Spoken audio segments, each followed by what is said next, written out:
December 27th. So this is the next day. We have 1 day till the statute of limitations up on the DL6. December 27th, 10 a.m. District Courtroom number 3. Rabble, rabble, rabble, rabble, rabble, rabble, rabble. Court is now in session for the trial of Miles Edgeworth. The defense is ready, Your Honor. Very well. Apparently the prosecution is also ready. Who's the judge here anyway? Mr. Von Karma, your opening statement. Very well. No opening statement, so... Not so fast, Judge. I was taking a meaningful pause before speaking. Right, of course. A prediction. Today's trial will end 3 minutes from now. Wow, bold claim. Order! Order! Mr. Von Karma, what is the meaning of your statement just now? Must you question everything? It will be over in 3 minutes. We have no time to waste. I'll call my witness now. Right. I call my witness, my decisive witness, to the stand. It's that mysterious boat shop owner. How is this a decisive come on. Witness, state your profession.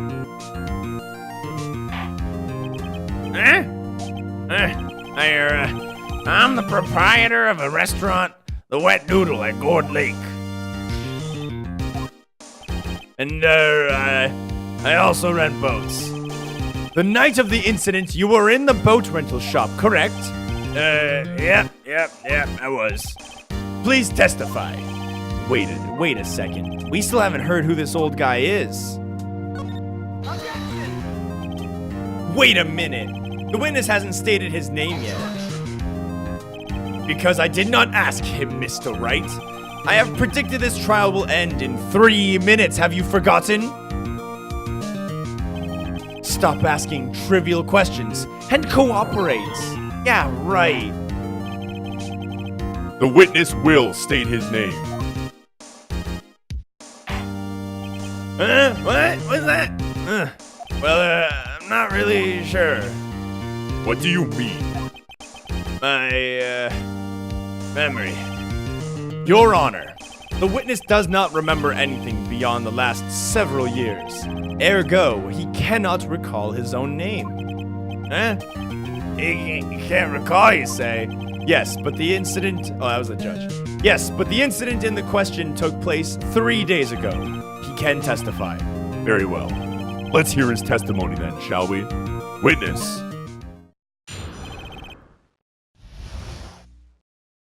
The night of the murder.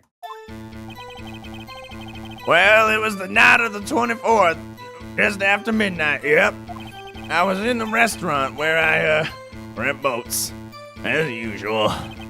Then I heard a bang, yep. When I looked out of the window, I saw a boat there just floating on the lake. And I heard another bang. Just about then, the boat comes back to shore, and a man walks by my window. Very well. I'd like to begin the cross-examination. There is nothing to question in my witness's testimony. Ergo, no need for cross-examination. Besides, there are only 10 seconds left before our 3 minutes are up. Judge, your verdict now. Yes. Mr. Wright? What are you saying? Of course I'll cross-examine the witness. Very well. Well, yes, you may begin.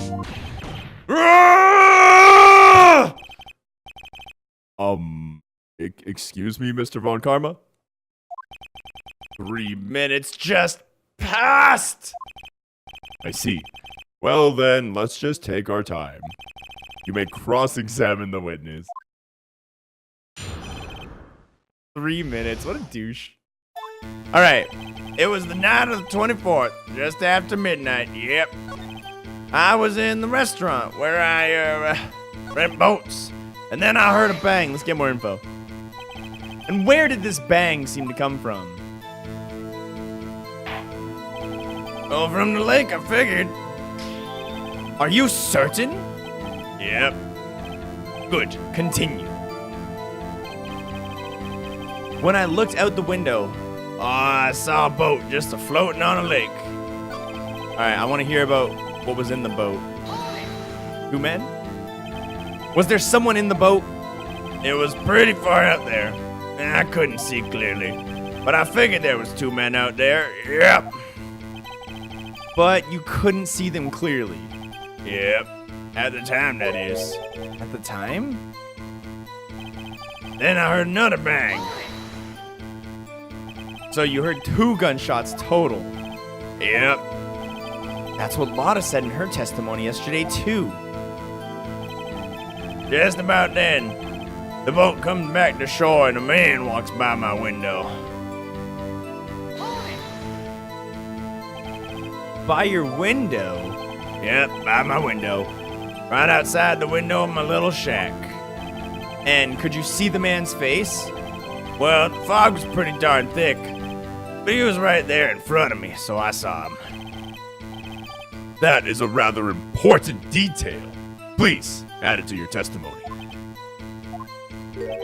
Some people say it's better than busting a nut. Disc. Ah, disc. I have a bad feeling about this. That man was a defendant. He was saying, I can't believe he's dead. Oh. Are you sure? Uh-oh. Dad! Oh, man. We're pulling this card? Dead certain, Keith. He said, I can't believe he's dead, as he was walking by, too. Witness, are you sure the person you saw was Miles Edgeworth? It was him, that Edgeworth boy.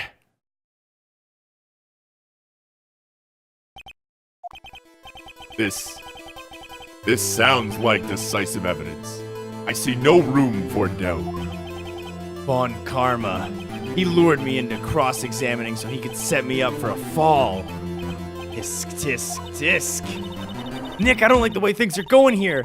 Everyone in the courtroom is glaring at us. Well, I better act quick or this trial is gonna be over.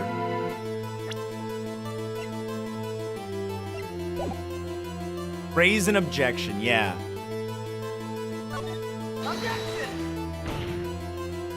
Your Honor!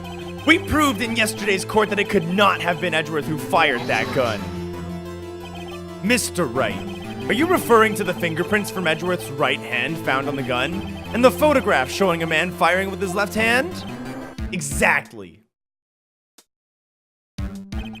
That is easily explainable. He could have wiped his prints after he fired. You are ignoring the truth of the matter here. Everything in this witness's testimony is true.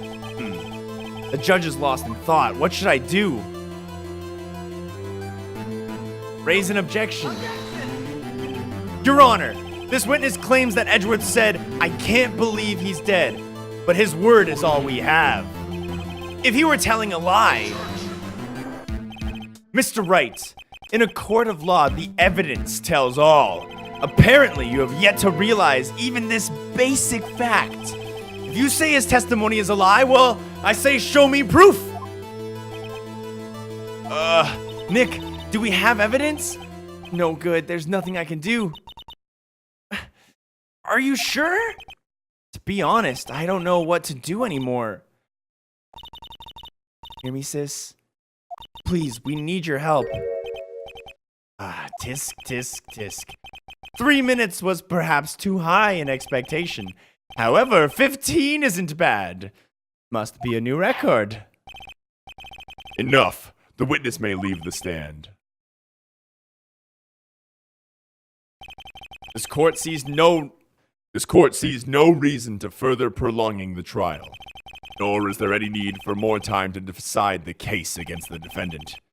This case is extremely clear. I see no room for misinterpretation of the facts. What? No. This court finds the defendant Mr. Miles Edgeworth. Wait, no, what? The accused will surrender to the court immediately. Be held pending trial at a higher court within a month from today's date. That is all. Court is adjourned. Did I just lose? Wait!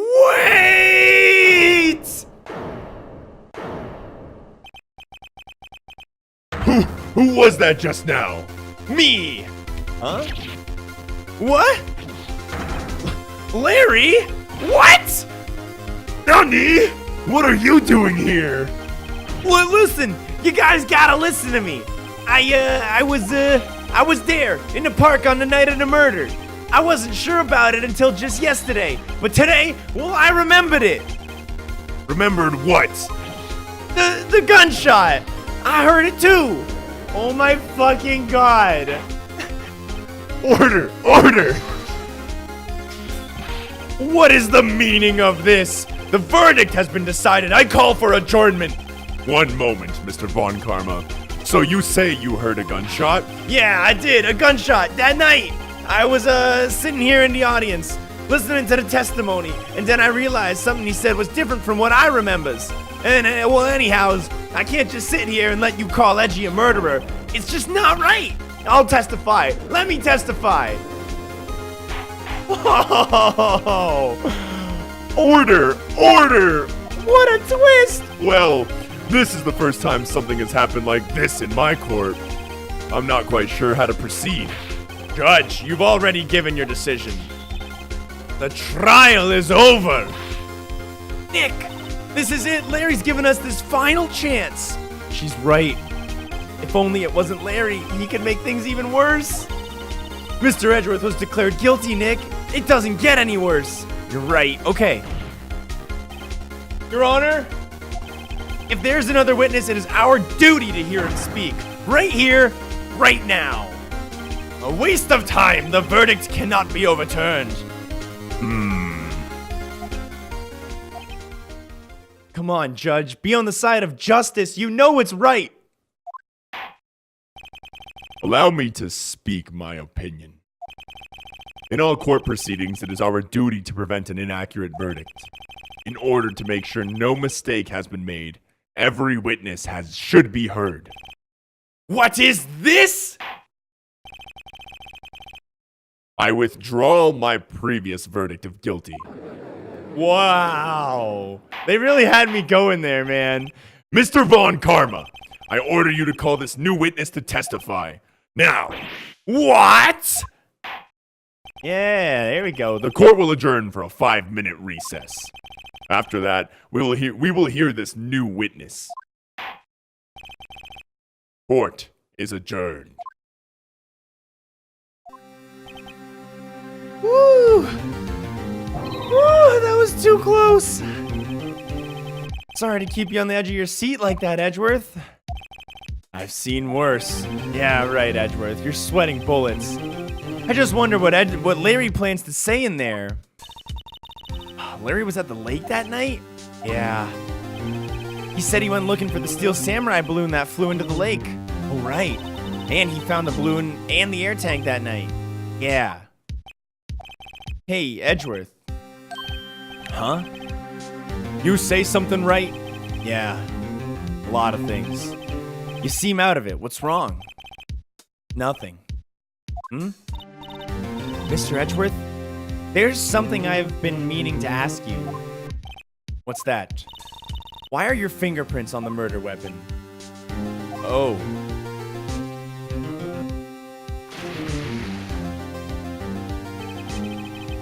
When he fell into the lake, I went into a daze. I couldn't understand what had happened. I couldn't think straight. Then I saw the pistol lying on the floor of the boat in front of me. I picked it up without thinking. I didn't have a reason, really. I see. Right. Yeah? This may be our chance. Our chance? Von Karma has only ever run perfect trials. Perfect trials? Perfectly prepared witnesses, perfectly complete evidence. That's the secret to his success. This is the first time he's ever had to deal with something unexpected. He has let someone in he hasn't even heard talk testify before the court, and that someone is Larry. What are you trying to get at? It's likely his testimony will be full of holes, right? That's right, Nick. No 10-minute trial this time. We'll milk this one for all it's worth. Hey, it was 15 minutes, guys, 15. Everything depends on Larry now. December 27th, 10:35 a.m., District Court, courtroom. Rabble, rabble, rabble, rabble. Court is now back in session. Witness, please testify to the court about everything that you just saw on the night of the 24th. Right, leave it to me. Please, Larry, don't mess this one up. Hate to admit it, but you're our last chance. Von Karma didn't even have time to prep his witness. I just hope Edgeworth is right about our big break.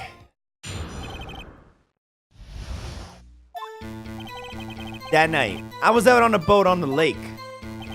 I was looking for something and I found it. So I quietly slipped the boat back into the rental shop dock. And, just as I was thinking about going home, I heard this bang. I looked out over the lake, but I didn't notice the boat. So after I heard that single gunshot, I went home. That was an unusually Vague testimony, even for this court. In any matter, Wright, you may begin your cross-examination. Yes, Your Honor. What's wrong? What's wrong, Nick? It's Larry. I have no idea what he's gonna say if I press him. I'm a little scared. Well, we've come this far. There's no way to go but forward, Nick. All right, I have my first spot. That night, I was out on the lake. I was out in a boat on the lake, and I was looking for something, and I found it. I could press that, but I think I want to just single gunshot. That's what's really sticking out to me, because single gunshot. We have Lotta's description, 2 gunshots after midnight. So let's present this and see what happens. Objection, Larry! Give me some info. Talk to me, buddy. What's going on, Phoenix? You only heard 1 bang? You're sure? That's what I said. But Miss Lotta Hart testified yesterday that she heard 2 bangs. And the old man just now said the same thing. They both heard 2 gunshots that night. Huh? Were you even listening? Were you paying attention at all to what they said? Yo, Nick, please. Huh? Something's been bothering me. I'm a witness, see? I'm like a customer here. So you gotta treat me nice and stuff, okay? Ugh. Mr. Buttz, What? you only heard 1 gunshot? Are you sure? Well, to tell you the truth, I'm not sure. Eh? Not sure? How could you be not sure? Yeah, well, I might have missed the other gunshot. I was, listening to something else. Something else? My radio, dude. On my headphones. What?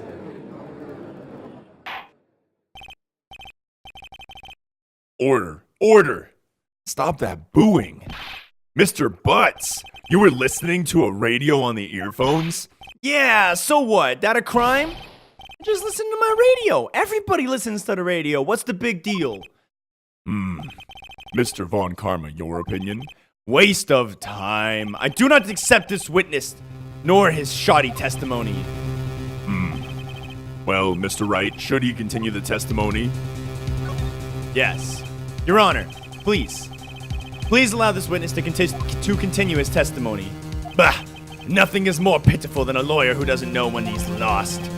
Very well, Mr. Buttz. Please give your testimony and be sure to include details like your radio. Right, leave it to me.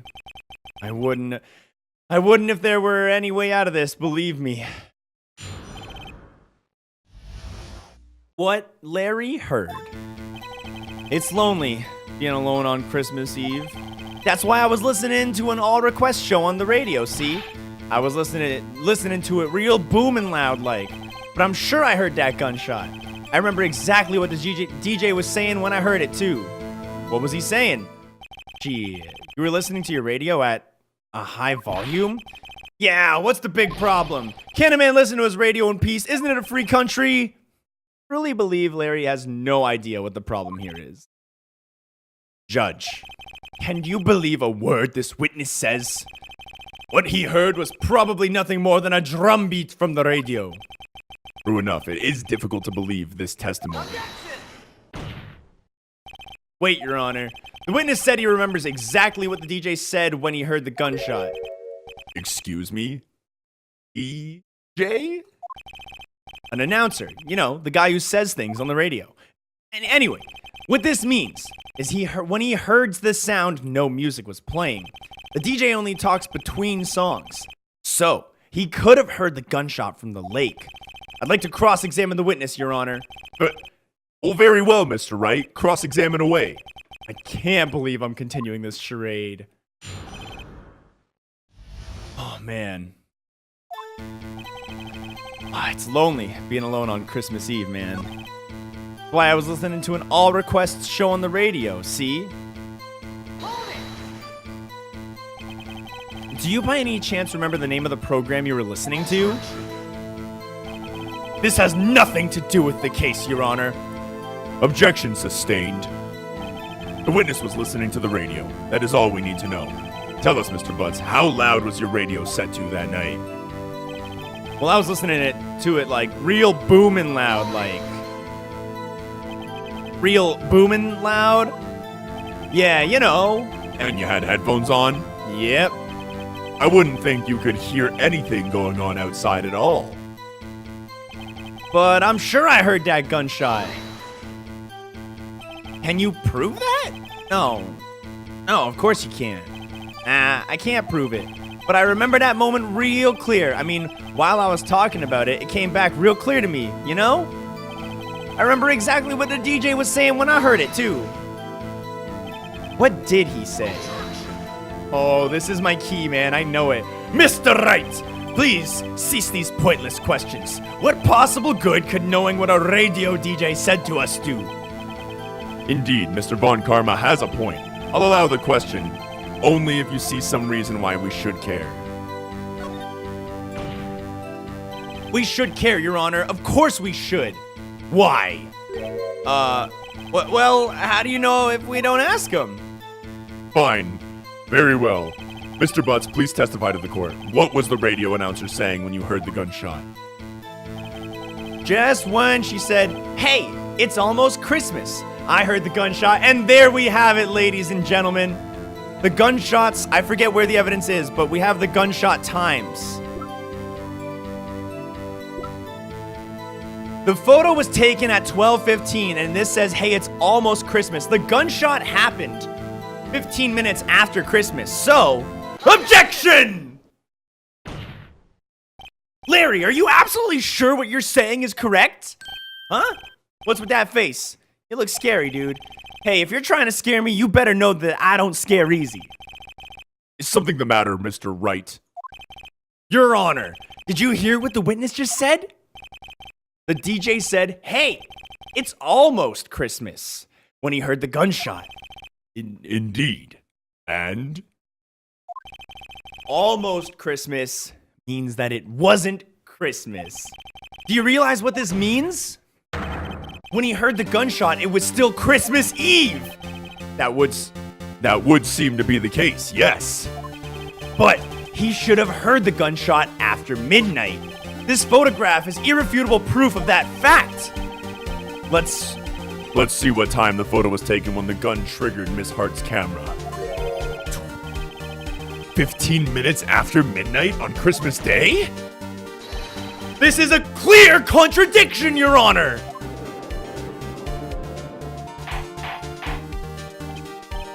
Order! Order in my courtroom! What does this mean?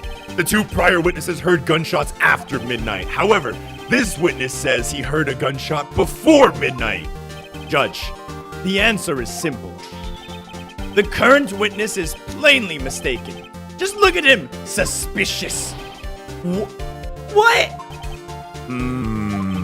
Well, Mr. Wright, what do you think about Mr. Butt's claim he heard the gunshot before midnight? All right.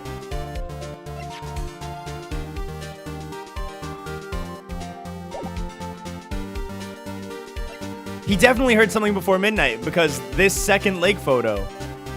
That's my extra proof. Larry is right, Your Honor. He heard the gunshot before midnight. Intriguing. I'm assuming you have evidence for this wild claim? Show me evidence that there was a gunshot before midnight. Take that, Von Karma! Look at this photograph! Look at this photograph! Look at this photograph! This was taken by our witness yesterday, Miss Lotta Hart, with her automatic camera. The timestamp on the photo reads December 24th, 11:50 p.m. Oh, yeah? But there's nothing on the lake in this picture. Your Honor, the real issue here is not why nothing is shown in this photograph. It is why the photograph exists at all. What do you mean? Your Honor, this photograph was taken by an automatic camera. That camera was set to go off in response to loud noises. Aha! Correct. There was a loud noise on the lake at 11:50. That is why this photograph was taken. In other words, when Larry heard that gunshot, it was most definitely Christmas Eve. Indeed, it would seem that this is the case. Then where does that leave us? Miss Hart testified that she heard the gunshots after midnight. Are you Some claiming people say she it's was better than mistaken? busting a nut. Not at all, Your Honor. It is a fact that the camera also triggered at 15 minutes after midnight. Your Honor, that night, there were 2 sets of gunshots with a 25-minute pause between them. Now why would this be? Don't be fooled, Judge. That camera was set to respond to loud noises. Yes? There is no proof that the loud noise at 11:50 was a gunshot. Why, the witness could have sneezed, triggering the camera. Well, hey, my nose was clear that night, man. Clear. Well, Mr. Wright, there's no turning back now. Can you prove that the loud noise at 11:50 was indeed a gunshot? Please show the court evidence if you have any.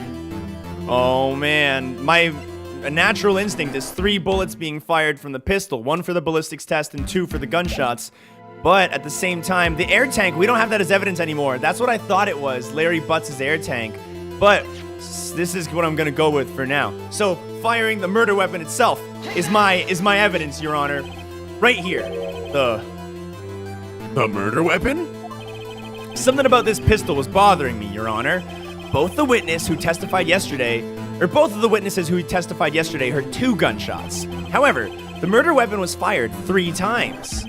When then was the last shot fired? Only now have I realized the truth. That 3rd shot was the shot Larry heard just before midnight. Order! Order! That would make sense of the evidence we've seen so far. However, this leaves me wondering exactly what did happen that night on the lake. Exactly. If this is true, then there are 2 sets of gunshots separated by 25 minutes. One at 11:50 and another 15 minutes after midnight.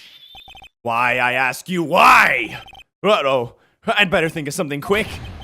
Wait a second. Gunshots separated by 25 minutes? Huh? What's wrong, Nick? I have it! I have it! Huh? Remember the case with the Steel Samurai? Yeah, of course I remember. The murderer in this case had the same idea as the murderer in that case. What do you mean? Maya. Yeah? If we don't figure this out, we'll never overturn Edgeworth's guilty verdict. I've got a hunch, and I'm gonna run with it. Right. I mean, is this safe? Safe? Well, we've already gotten a guilty verdict. We have nothing to lose. You just watch and let me know if I say anything that sounds fishy, okay? Right, Nick? Your Honor! Yes, Mr. Wright? The testimony just now has cleared up this entire case. Oh man. I hope this clicks for me. What do you mean, Mr. Wright? Tisk. So you finally realized the truth. There can be no other murderer here than Miles Edgeworth himself. Wrong, Von Karma. A man was shot that night, but it wasn't Edgeworth who did the shooting. Listen, rookie. Take a deep breath and consider the facts. At the time of the murder, one boat was on that lake. This was shown by the witness's photograph. The defendant, Edgeworth, and the victim, Robert Hammond, were on that boat.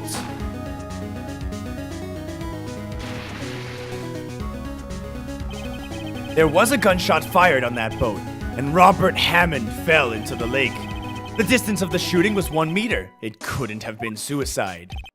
Well, the guilty party has to be the other man on that boat. I admit, it is hard to imagine any other possibility. Yes, but this assumes that the victim was shot at 15 minutes after midnight. What do you mean by that, Mr. Wright? We have photographic evidence of the time of shooting. We have photographic evidence of the time of shooting. The timestamp on the photo says 0:15. But Larry heard gunshots 25 minutes before that. Robert Hammond was killed then, 25 minutes before the shot on the lake. The only way Edgeworth could be innocent.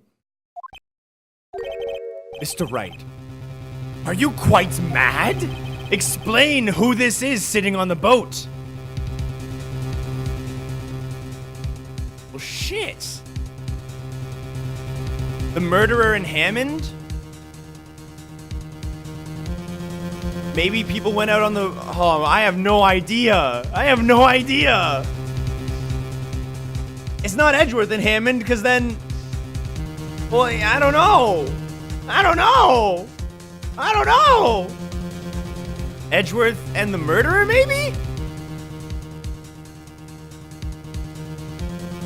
I'm gonna go with the murderer and Hammond. I don't know. I feel unsafe.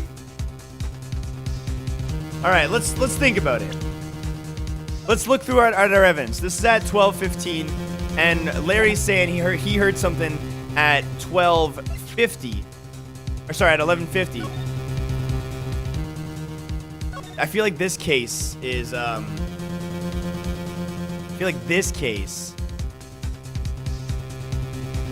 Yeah, I guess if Hammond, you're right. If Hammond was killed 25 minutes before, Hammond can't be in it. It has to be Edgeworth and the murderer. It has to be.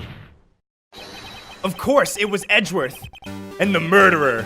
After the murderer killed Robert Hammond at 11:50, he assumed the guise of Mr. Hammond and met Edgeworth. What is this? Are you serious? Yes, Edgeworth won't tell us why he went to the lake that night. However, I have a hunch. That night, Robert Hammond called Edgeworth to the lake. Now, Edgeworth didn't know Robert Hammond's face that well. That's why he didn't suspect anything of the murderer who took Robert Hammond's place. I'm not sure what to make of all of this. This is ludicrous! Mr. Wright, tell us the name of the murderer then. The murderer's name is Wright. It's... I don't know. Actually, I don't know the murderer's name. You don't know? Ah! Again, you waste my time. I don't know because he never told us. The murderer is the caretaker of the boat shop, that old man. At 11:50, he was the one who killed Robert Hammond. The caretaker of the boat shop? Where did he do this? There weren't any boats on the lake then. Why would he have to go all the way out on the lake just to shoot someone? Maybe, I suggest, the real scene of the crime was not in a boat. What? Well then, where did the murder take place? Oh man, so maybe the murder took place right over here. Think about it, if it took place over here, the camera couldn't have seen it. I'm gonna try it. Here, of course, the boat shop where he lives. That way, he can meet the victim without anyone seeing. Do you have proof that the boat shop was the scene of the crime? Recall Larry's testimony, if you will. I love the boat moving around. That night, he was out on the lake. In a boat, searching for something. He finds it, and he returns the boat. Then, just as he's starting to head for home, he hears a gunshot. He heard a gunshot, Your Honor, even though he was wearing headphones at the time. In other words, the gunshot must have been very, very close by. And where would that be if he had just returned a boat? It's at the boat shop! Mr. Wright, what happened that night on Gourd Lake? Please tell the court from the beginning. Yes, Your Honor. Nick, are you sure about this? Not really, but I think if I start at the very beginning and I take it slow, I just might be able to figure this one out. That night, Your Honor, the caretaker of the boat shop called Robert Hammond to his shop. Then,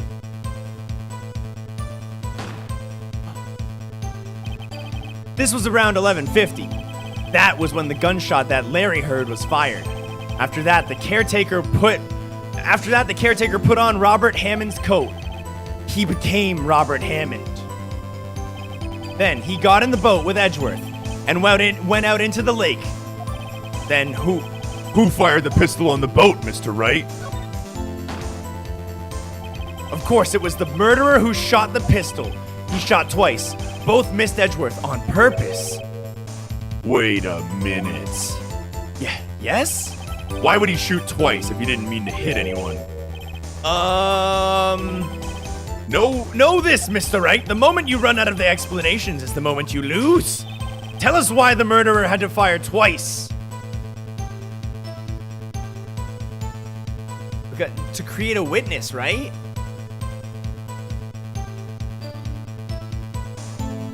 To create a witness? I'm gonna say to create a witness. I believe he shot twice to create a witness, Your Honor. Create a witness? The murderer lifts his pistol and fires one shot. That ensures that anyone who heard the shot around would look. Indeed, Miss Hart did exactly that after hearing the first gunshot. Next, the murderer waits a bit and he fires again. Then,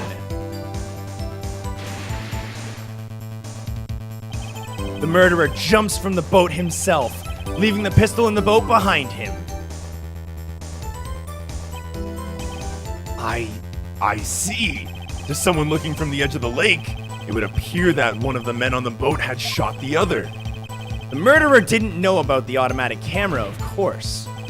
That's why he shot twice, to draw attention to the boat. Once you realize that, everything falls into place. The boat shop caretaker swam back to his shop, and then he put Mr. Hammond's coat back on the body. And then he threw that body into the lake. That is what happened, Your Honor. These are the events that transpired the night at Gourd Lake.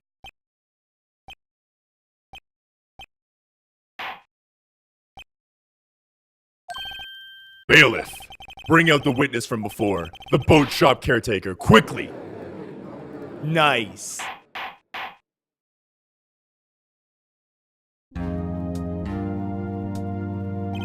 Very well. While we are waiting for the caretaker, I would like to ask the defendant, Miles Edgeworth, a few questions. Mr. Edgeworth, please take the stand. Okay.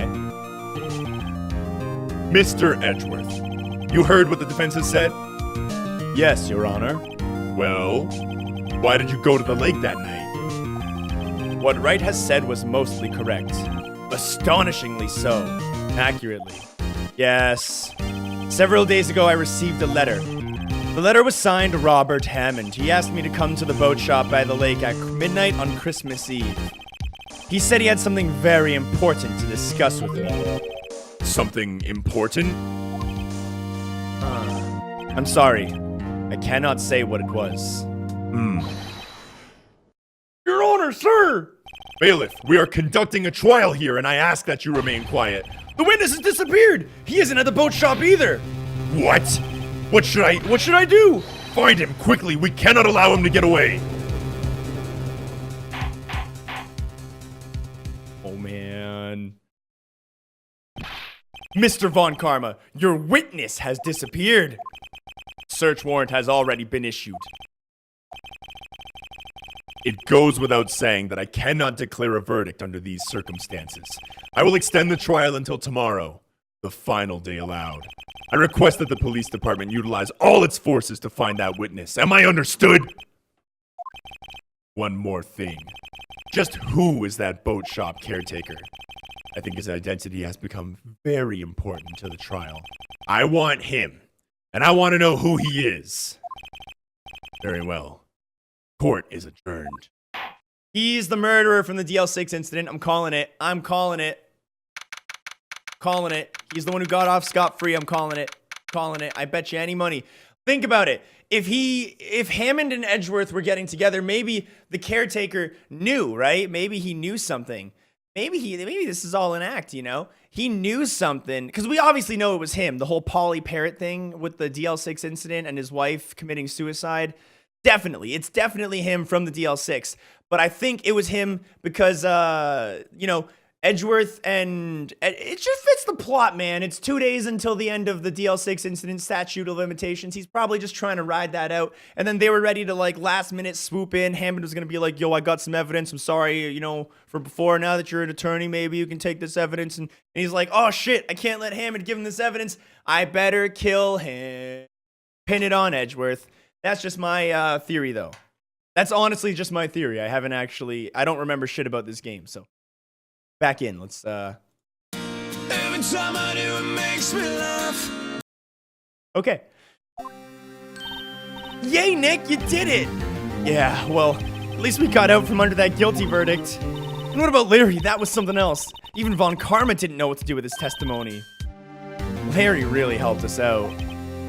Sure, once I sifted through his unique testimony.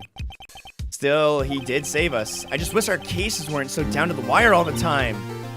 Whew, I know what you mean.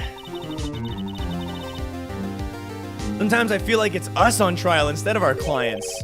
Hey, Edgeworth. Mr. Edgeworth? Did you say something? Don't look so pained. I mean, it looks like you're probably gonna get off the hook. You try to smile, just a little. Relax. Sorry, but I fear it's not over for me yet. What do you mean? Right. There's something that's been troubling me for a long time now. And I don't know whether or not to tell you. Edgeworth? No, there's so little time left.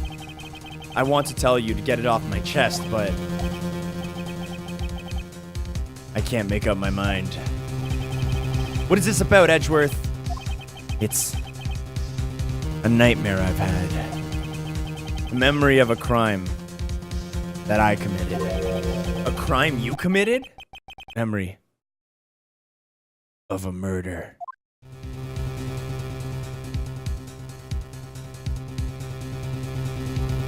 Did Edgeworth kill his dad?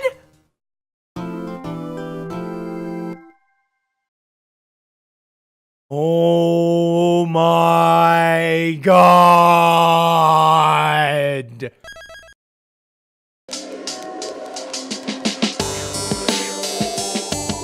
Oh man, all the pieces are there. We just gotta figure out how to put them together. Hopefully we're gonna find that out in the next day of investigation.